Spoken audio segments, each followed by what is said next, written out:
Welcome to African Voices. I'm Mary Tokpo here at fashion and lifestyle concept store Temple Muse in Lagos, Nigeria. This week I'm bringing you stories of changemakers who are making an impact with style. Our first changemaker is out of Kenya and is successfully making garments that look good on the runway and are good for the environment.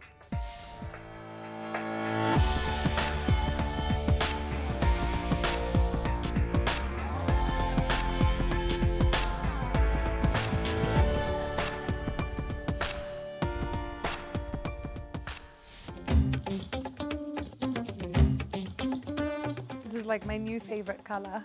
You just can't get this from regular dye, you know? It's like our own secret recipe. Beautiful. Stay there, right there, that the dress looks beautiful like this. I create slow, sustainable fashion that honors the planet and those who live on it. I'm Ria Anna Sejpal and I'm a change maker. All right, let's get that, it's stunning. Designer Ria Sejpal got her start in fashion deconstructing and reinventing her own wardrobe as a child. Growing up in Kenya, we didn't have a lot of shopping opportunities, so I would take apart all my clothes I had. I just didn't think it made sense to throw away anything. So I guess that's the first time I engaged in upcycling, even though that wasn't really a term that was used very often. Ria studied sociology at university, focusing her coursework on labor practices in the fashion industry. For my thesis, I actually went back to the design houses and the factories, and I asked whether they think you can treat people really well and be good to the environment in the fashion industry and still make a profit. And every single one of them said no. I decided to change the narrative and do it myself.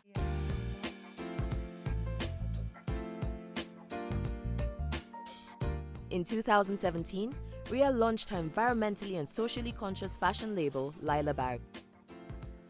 I really wanted to make an impact and make a difference with my approach. So Lila Barry uses fashion industry waste textiles, meaning that whenever a unit creates a textile for a designer, there is always that excess that would otherwise go into landfill. So we actually procure that, and that is when my design process starts. So I think we're gonna make something very cool from this. Lila Barry prioritizes sustainability, from the sourcing of textiles to the production of accessories.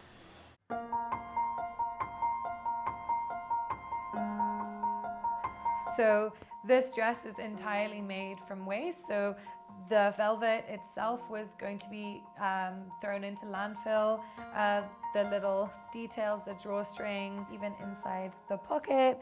The brass is handcrafted from padlocks and old pipes. So the term upcycling, where that comes from, is adding value to that which we perceive as waste. In the USA alone, 10.5 million tons of clothing went into landfill last year. The Lila Bear way of doing it is just our response to our immediate environment and the resources we have available. Today, Ria is upcycling scrapyard brass into unique handmade buttons for the upcoming launch of her newest collection. So you're going to see the process from start to finish, like how we actually do the full thing. Hey Sammy, how are you? Nice to see you. You too. I like the beard. Early this year, Ria traveled to Kenya's Masai Mara, where she worked with local guides to cast molds in fresh animal tracks. She named the resulting jewelry collection Lasting Footprints. This is the original plaster molds that I put into the soil. And it's from these that we created the pendants, which is really exciting to see them again. Actually, I haven't seen them in a while. This is the lioness and the twig. Okay. Yeah, those are the two, for Key sure, the key ones that we need to work on. Okay. And then there's one that's going to be new, Kabisa, but then Okay. these ones are the ones that we need. Okay, so we need the lion. The lion and the tree. acacia. Yeah.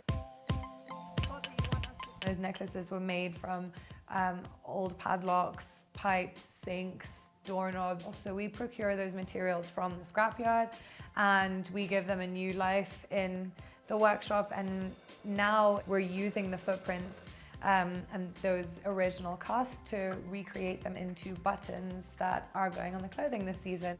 Yeah, that's 2.5 centimeters. The thinner the better. That's actually a door handle that we... Ooh, that's a nice one. Look at that. Wow, the claws came out so beautifully. Yeah. That's beautiful. Oh, it came out so well. I think it fits with the Lasting Footprints story, and it just goes together. If it's to rehabilitate the environment and to contribute to plant growth and wildlife sustainability, of course it should be from recycled materials. This is inspired by the inside of a tree. So we're just going to bring out all the lines that you count to see the age of the tree and then make it a button. So that's a wrap. Thank you. It's really fun. So much. Thank you so much. Good job. See you again soon. Back at Ria's workshop, the Laila Barry team is in full production mode, getting the latest styles ready for this weekend's event. Okay, so now we're at the Laila Bear workshop. Let's see what's happening in there for the day, and then we're going to do some fabric dyeing. I try to create as much synergy as possible when it comes to making and using pieces from our natural heritage. So this new aspect of production that we're really focusing on right now is the use of dyes and how dyes affect the oceans and water pollution. So we're taking that on board as another in-house process that we can control and do in a more sustainable way. So we use avocado, Kenyan tea, coffee, turmeric, heavily caffeinated fabric dye. We're really working with the organic natural resources that are indigenous to the country. So this is really exciting because from the cotton, which is cotton made in Africa, which supports local farmers, to the actual dyes that we use, and then everything is made locally. So it's 100% made in Kenya. I want to see the tikka.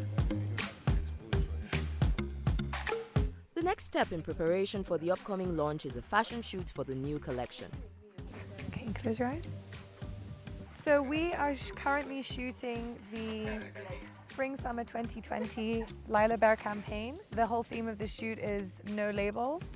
And that basically means we've got a whole range of unisex and one-size clothing. Let's see.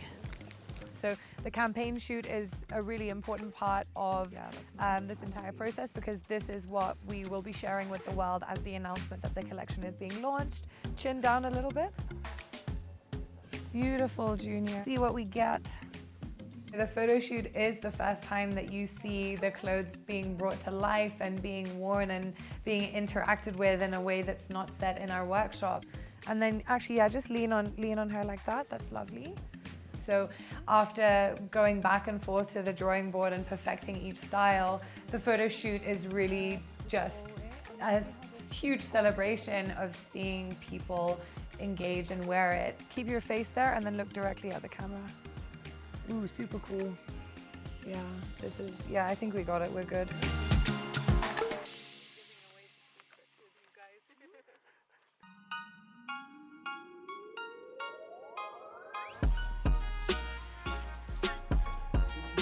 So it's a really exciting time for us at Laila Bear right now. We're about to launch the collection that we've been working on for months with the dyeing, and we finally did the photo shoot. I love this image. When I told him that it was made from coffee, he couldn't believe it. On each product, you can see we've got sustainability stats, the fabric that we used and the way that it was dyed and who made it. The kahawa dress is upcycled from 1/2 kilo of organic cotton made in Africa jersey. I really hope it's come out, guys. It is hand dyed with the remains of coffee and indigenous tea. Okay. Woo! It's really exciting to, have all of these pieces being brought to life. this is like the crunch time. This is where, you know, we do as much as we can to make sure that we can present the full comprehensive collection. When working with all these other beautiful brands that have incredible stories, and it's just going to be a culmination of all of these different efforts. So we're in hardcore production mode as well. So then from the higher shoulder point, we'll still keep the drawstring at 55.5, right? Yeah. We're expecting to have several hundred people come in to preview the launch of this collection and actually present it to our customers for the first time. As long as we have the drop waist on this, I think it's really going to move fast, that one. This is the button that we cast. Yeah, it's just the brown that's left. Some of our hand dyeing work. In terms of preparation for this event, I really want to create something that is exciting and it's more experiential. With organic dyes set, brass buttons attached and locally tailored hemlines adjusted, it's time to set up for the big event.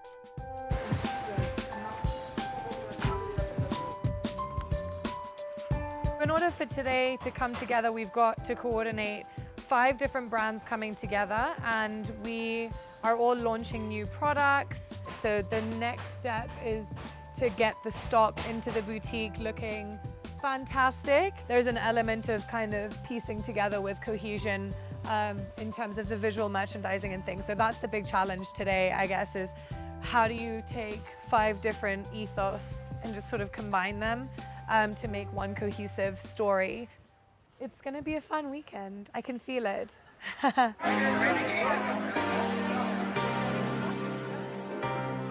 I'm seeing that people are taking pride in buying Kenyan brands and African brands and knowing the stories behind it. And I'm finding that people are asking more questions about how things are made and how, if we are sustainable, how are we sustainable? So yeah, there's a lot happening on the African continent within fashion, and we feel really lucky to be a part of that voice and that narrative right now.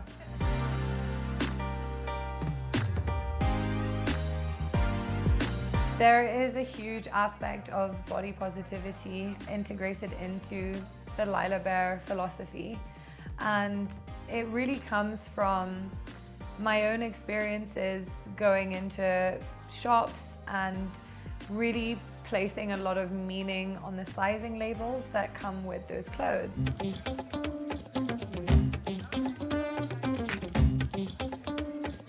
Everyone comes in a different package, and we should never be made to feel that smaller is somehow better.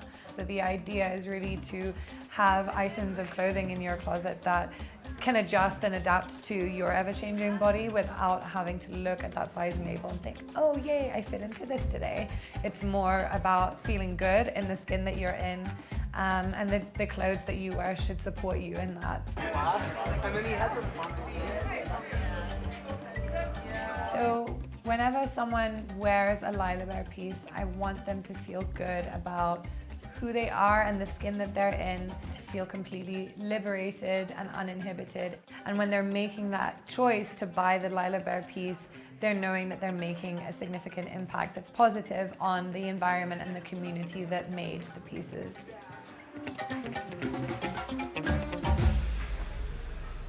That was awesome to see Ria turn items from a scrappy art into something fashionable.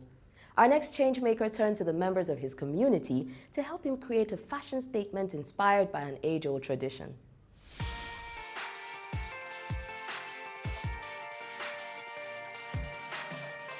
Beading, it's a very specific skill, but it comes from regenerational thing as well. So it's something that our great-grandparents did. We are working very hard to ensure that that culture, that Zulu culture is not lost. So things might have changed, it's now into watches, but the message is still the same.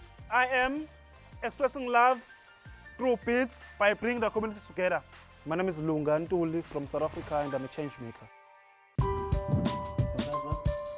See it once, then. Welcome to Ellen Watches, the home of African-inspired watches made in KwaZulu-Natal for the entire world to wear.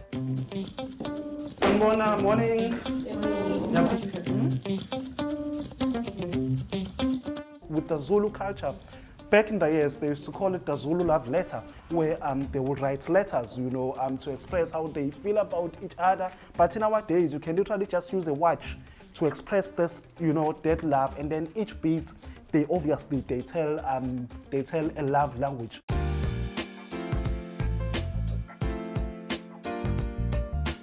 This one, which is dominated by yellow, and yellow simply stands for wealth. And then it has wealth, then it has that green, which stands for contentment, then that white, which stands for purity, and then you have that red popping up, expressing love.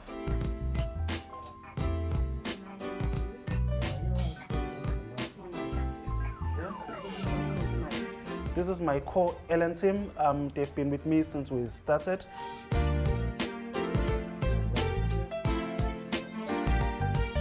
When Lunga first started his watch beading business in 2016, he didn't have to look far to find employees.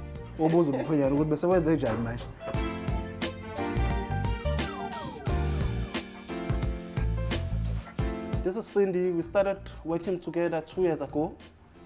She used to work as a cleaner, and she now works with us on a full-time basis.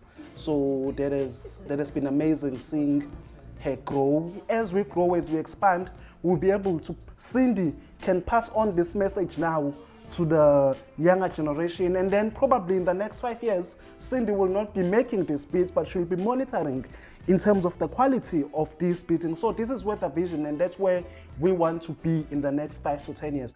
I was working as a domestic worker before, earning very little. Since I have started to work at LN, I am earning more money. This is Ngo. We met when I just started. She had just completed her matric, and she wasn't happy with her matric results. So the following year, she didn't know what to do. So she came in, and I had showed her a sketch of a picture of this, what I was looking for. And she said, I'll give it a try. Then the next thing, on the next day, the next morning, she had a watch. She completed the watch. And what's amazing about Ngo is that she's been with us since we started over the past 3 years.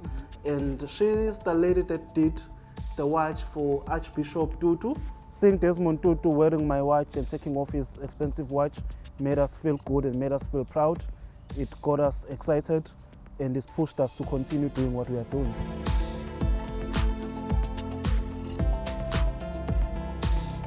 She is now studying fashion designing part-time.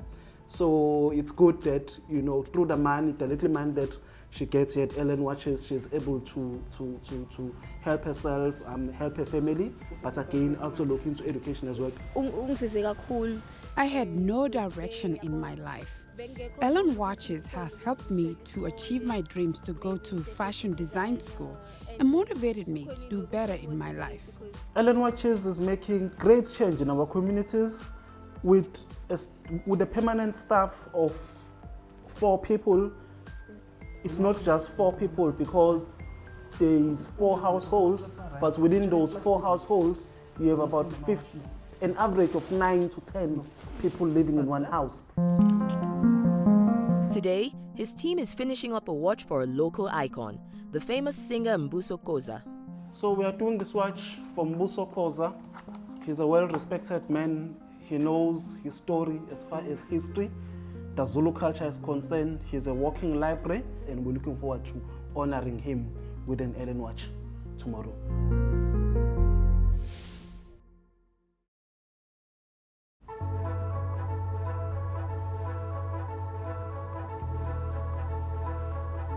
Lunga Ntuli owns and operates LN Watches, which champion Zulu culture through beaded bands.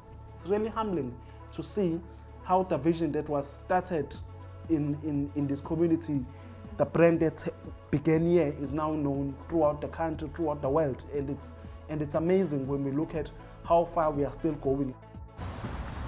Off now to drop off some deliveries. Our website has been doing very well. We're getting orders almost every day, and it's just amazing that we're able to connect with people throughout the world, throughout the country. Brand presence across the continent has been vital for the LN team. I've been stocking my watches at the Gentry shop for the past 2 years. So just to check out. I first met Lunga in midway through 2017 as a fellow entrepreneur. I came up with an idea for a concept store for gents, and Lunga showed me his magnificent watch collection, and I was very excited to be part of his journey as well. Partnerships like this have helped bolster his brand overseas. This year, he showed off Ellen at Africa Fashion Week in London.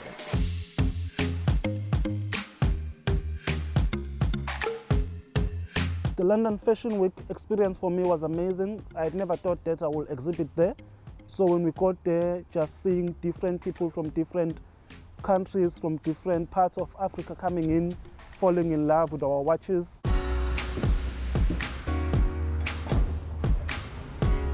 Today, he's meeting one of his idols and fellow preservation advocate, Mbuzo Koza.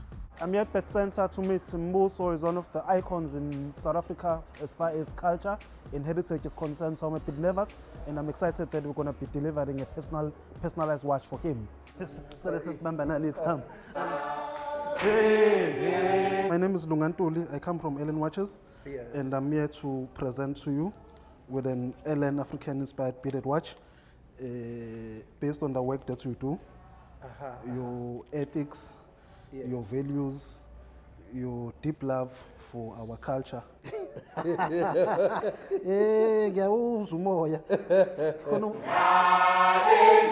I think it's very important that we support such initiatives because I think this is how we are going to be able to find a place for our culture in the modern day.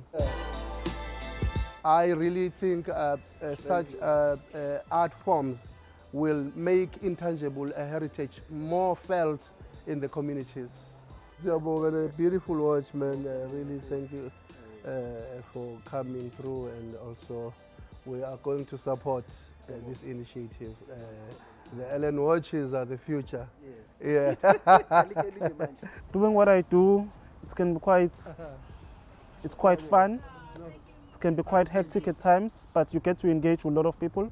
You get to speak with many people. You get to understand different cultures, different people. You get to travel a lot, and it's just an amazing space to be in. Get to work with communities. You get to manage people as well. And in the process of managing people, you need to understand the different dimensions, different cultures, different roles, different habits that they have. Thanks for joining us. Remember, you can always go to our website to see stories from past shows or other changemakers doing cool things. I'm Aritopo, and I'll see you next week on African Voices Changemakers.